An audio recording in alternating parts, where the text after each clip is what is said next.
देश में 2016 में जहां 450 स्टार्टअप थे, वहीं 2023 में ये संख्या बढ़कर 1 लाख तक पहुंच गई है।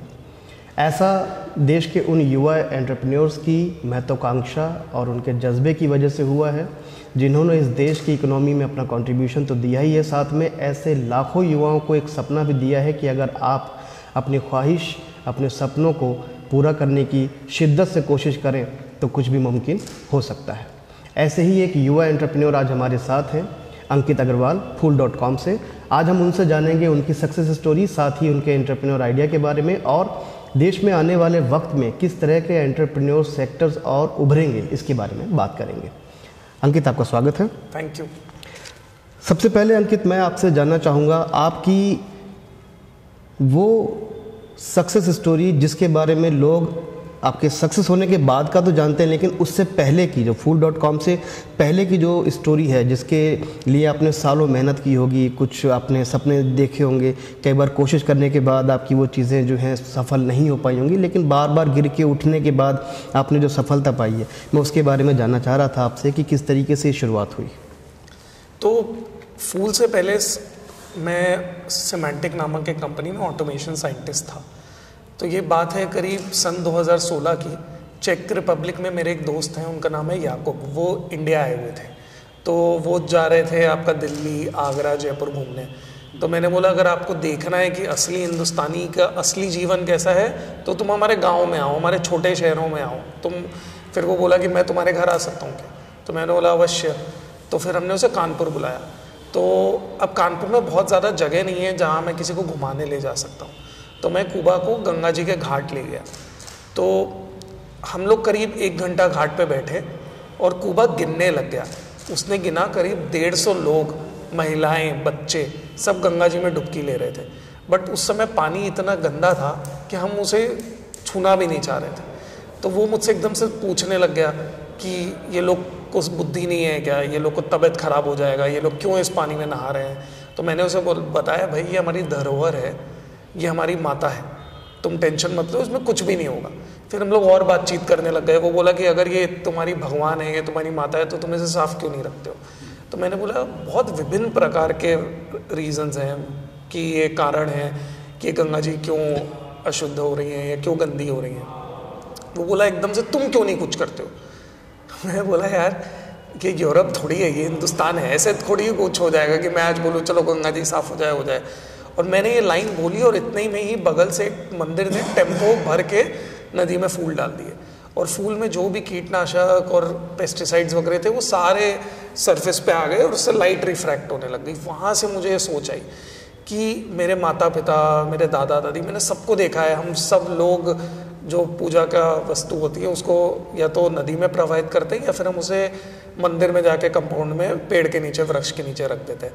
तो कभी किसी ने क्या सोचा है कि फूलों से भी पोल्यूशन हो सकता है, प्रदूषण हो सकता है? तो ये सोच लेकर मेरे पास करीब 70,000 रुपये थे। उसके बाद फिर मैंने अपनी नौकरी छोड़ दी। फिर मैंने वो 70,000 रुपये लिए और मैं फूलों का जो कहाँ से फूल आते हैं, कहाँ जाते हैं, वो कौन कौन उसकी लाइफ साइकिल में आता है, उस सबको स्टडी करना शुरू किया। और मुझे ये समझ में आया कि हमारे देश में कि कितना फूल रोज निकल रहा है उसका कोई भी आंकड़न नहीं है, कितने मंदिर हैं उसका कोई डेटा नहीं है। तो ये सब मैंने धीरे धीरे इकट्ठा करना शुरू किया और फिर मुझे समझ में आया कि मेरे को इससे कुछ प्रोडक्ट बनाना पड़ेगा अगर मेरे को ये समस्या सॉल्व करनी है। तो फिर धीरे धीरे मेरे को लगा कि फूल यानी खुशबू, तो मेरे को लगा हम अगरबत्ती का निर्माण क्यों नहीं कर सकते। फिर मैंने अगरबत्ती का मार्केट समझने की कोशिश करी और समझ में ये आया कि ज़्यादातर अगरबत्ती कोयले से बनती, कोई फूलों से अगरबत्ती नहीं बताता। फिर 1.5-2 साल रिसर्च करना शुरू किया कि कैसे मैं कोयला रहित फूलों से अगरबत्ती बना सकता हूँ। अब जब प्रोडक्ट बन गया तो मेरे पास पैसा नहीं था। तो पूरे देश में मोदी सरकार की वजह से काफ़ी जगह बिजनेस प्लान कॉम्पिटिशन होते हैं, जैसे IIT Kanpur, IIM Indore, IIM Ahmedabad में, वो सारे धीरे धीरे कॉम्पिटिशनों में जाने लगा। वहाँ से कहीं से 50,000 रुपये, कहीं से लाख रुपए मिलते थे। वो लाता था, उससे मशीन खरीदता था, रॉ मटेरियल खरीदता था। धीरे धीरे इस तरह करके फूल की शुरुआत करी मैंने। जी।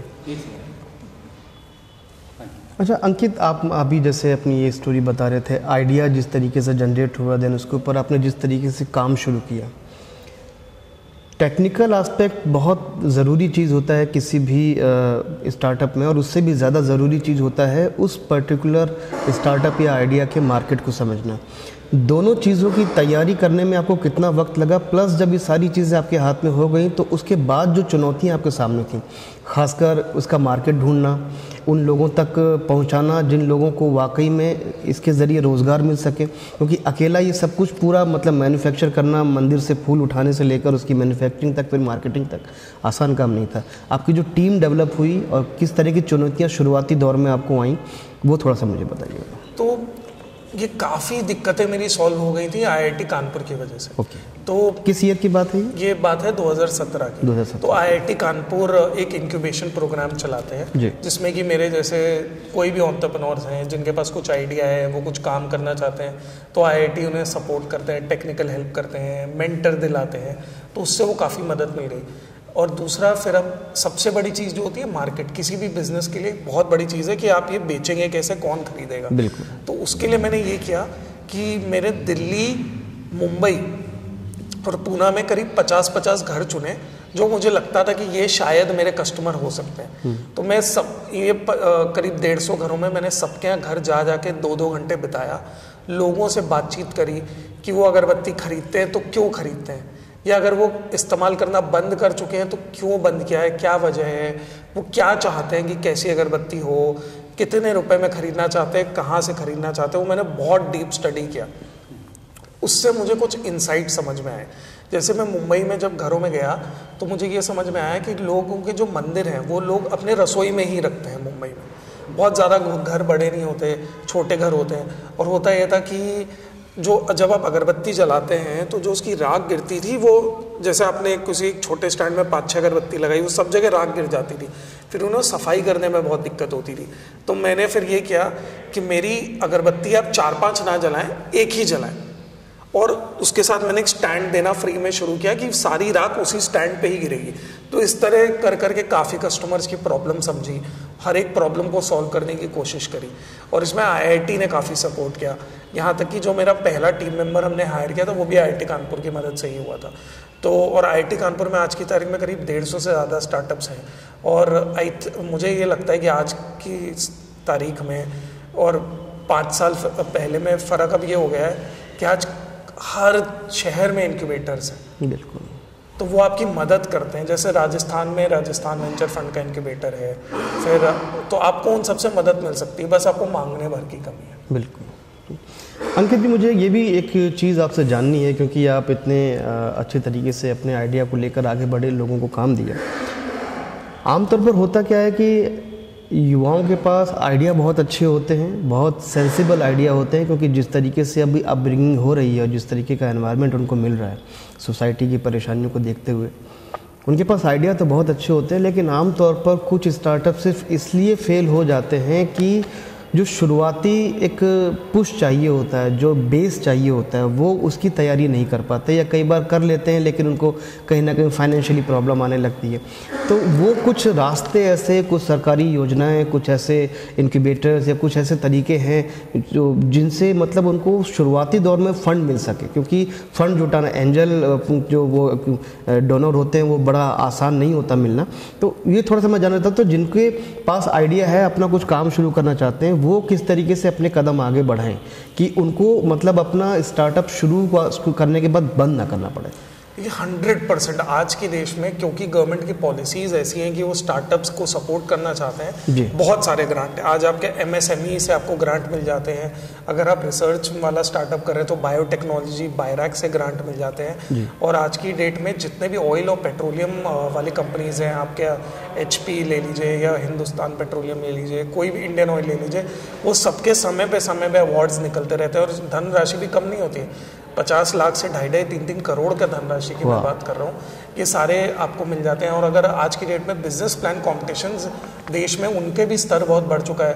कॉम्पिटिशनों से आपको, जो मेरे टाइम पे जो 1-1, 2-2 लाख रुपए का प्राइस था, आज वो 10-10, 15 लाख रुपए प्राइस में मिल जाते हैं। अगर आपको एग्रीकल्चर के उसमें कुछ करना है तो IIM काशीपुर और इन सब में एग्रीकल्चर के इंक्यूबेटर्स हैं।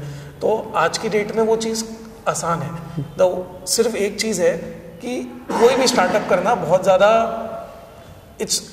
ये नहीं है कि आपने एक बार शुरू कर लिया फिर आपका कठिनाई का सामना आ गया आपने छोड़ दिया, आपको थोड़ा लगे तो रहना पड़ेगा, दर्द तो उठाना पड़ेगा, थोड़ा पेन तो उठाना पड़ेगा और आपको जूझना पड़ेगा। जब तक आप किसी भी चीज़ से जूझेंगे नहीं वो सफल नहीं होंगे। बट एक बार आपने किसी चीज़ को जूझ लिया, आपने मुश्किल समय पार कर लिया, तब शायद चीज़ें आसान हो जाती। बिल्कुल। अच्छा, इसमें ये भी एक मैं चीज़ जोड़ना चाहूँगा इसी सवाल के साथ में कि क्या एक आइडिया के फेल होने के चांसेस होते हैं? तो सभी को पता है कि सक्सेसफुल होना ना होना वो प्रोसेस पर डिपेंड करता है, लेकिन क्या जो भी नया स्टार्टअप आप शुरू करने जा रहे हैं, आइडिया आपके पास है, प्लान बी प्लान सी भी रखना चाहिए साथ में? आज की तारीख में जैसे आपने बताया कि आज 2023 में करीब लाख के ऊपर स्टार्टअप है, तो शायद उसमें 90% स्टार्टअप्स ऐसे होंगे जो आइडिया कुछ से शुरू होंगे और कुछ और ही बन गया होगा। इसको पिवट बोलते हैं। क्या बोलते हैं? पिवट इस चीज़ को पिवट बोलते हैं। तो हर स्टार्टअप आज फॉर एग्जांपल मैं अगरबत्ती बनाना शुरू किया, धीरे धीरे अब हम लोग फूलों से चमड़े भी बना रहे हैं, तो इस चीज़ को पिवट बोलते हैं कि आपने अपने धंधे को और बड़ा किया। धीरे धीरे जब आप समस्या में कूद पड़ते हैं तो आपको समझ में आता है कि यार उस समय मुझे इतनी समझ थी, अब मुझे लगता है इसका दायरा और बड़ा है, ये चीज़ मैं और बेहतर कैसे कर सकता हूँ। तो वो हर स्टार्टअप होती है। ये एक स्टार्टअप का हर स्टार्टअप बिजनेस का जर्नी है ही, ये नेचुरल बाय नेचर्स लॉ है। इस चीज़ को पिवट कहते हैं और ये बहुत ही आम बात है। ठीक है।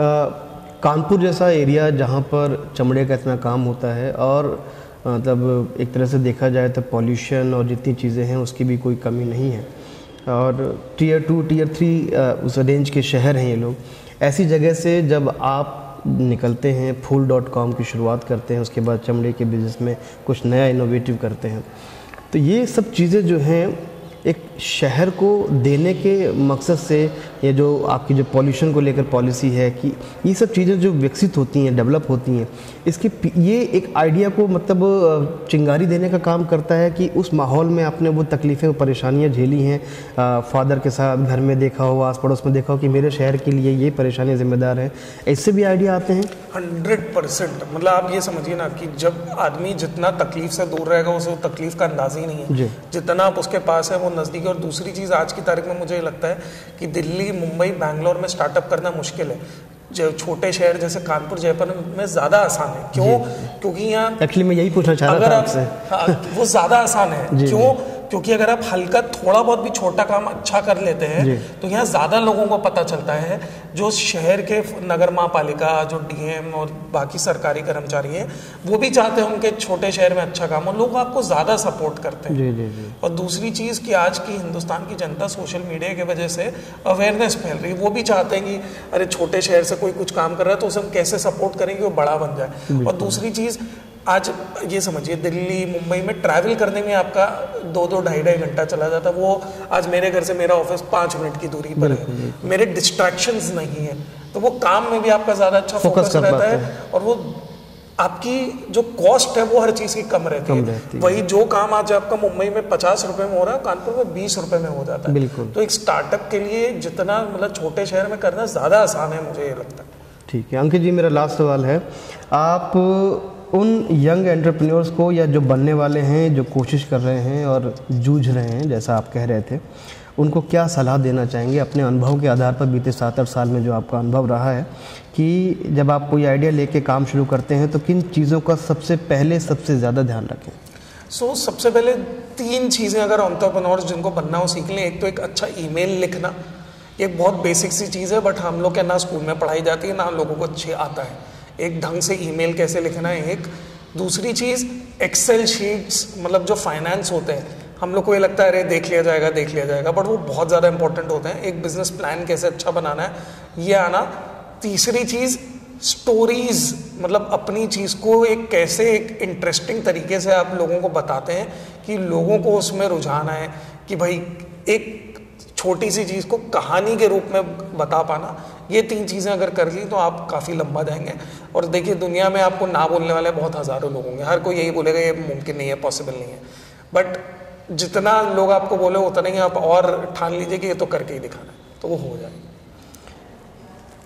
तो ये थे हमारे साथ अंकित अग्रवाल फूल.com से, जिन्होंने मंदिर के फूलों को चढ़ाने के बाद भी घर महकाने का काम किया है, जिनकी बनाई हुई अगरबत्तियों से, धूप बत्तियों से आज देश का कोना कोना महक रहा है।